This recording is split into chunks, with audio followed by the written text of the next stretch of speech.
Hello, welcome to health awareness series. सफ़ेद दाग से रिलेटेड दो बहुत ही कॉमन क्वेश्चंस हैं। पहला क्वेश्चन ऑलमोस्ट सभी पेशेंट्स मालूम करते हैं कि उनको सफ़ेद दाग है तो क्या उनके बच्चों को भी सफ़ेद दाग हो जाएगा या उनके बच्चों को सफ़ेद दाग होने के कितने चांसेस हैं। दूसरा सवाल उन लोगों की तरफ से आता है जो रिलेशनशिप में है, यानी जिनकी शादी होने वाली है और उनको पता चलता है कि लड़के या लड़की के पेरेंट्स में से किसी को सफ़ेद दाग है। वो अक्सर मालूम करते हैं कि इस कंडीशन में शादी करनी चाहिए या नहीं। ये दोनों सवाल इसलिए पैदा होते हैं क्योंकि आमतौर से ये समझा जाता है कि सफ़ेद दाग एक जेनेटिक बीमारी है, यानी सफ़ेद दाग एक जनरेशन से दूसरी जनरेशन में ट्रांसमिट होता है। इन दोनों सवालों के जवाब को दो तरह से दिया जा सकता है। पहला, ऑब्जर्वेशन की बेसिस पर। मैंने सफ़ेद दाग के काफ़ी ज़्यादा पेशेंट्स देखे हैं। 99% केसेस में ये बीमारी बच्चों में ट्रांसमिट नहीं होती। पीछे से हिस्ट्री लेने पर भी, यानी उनके पेरेंट्स के बारे में मालूम करने पर भी पता चलता है कि उनके पेरेंट्स में से किसी को भी सफ़ेद दाग नहीं था। जवाब का दूसरा तरीका साइंटिफिक डेटा का एनालिसिस है।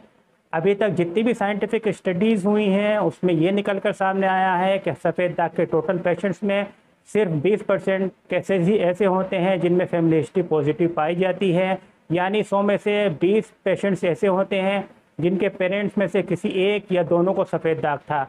बाकी 80% केसेस में फैमिली हिस्ट्री नेगेटिव होती है, यानी 100 में से 80 पेशेंट्स ऐसे होते हैं जिनके पेरेंट्स में से किसी को भी सफ़ेद दाग नहीं होता। इस तरह से ये कहा जा सकता है कि मैक्सिमम पेशेंट्स में सफ़ेद दाग का कोज जेनेटिक नहीं होता, बल्कि कोई और नॉन जेनेटिक कोज जैसे autoimmunity, environmental factor, dietary factor या वायरल इन्फेक्शन हो सकता है।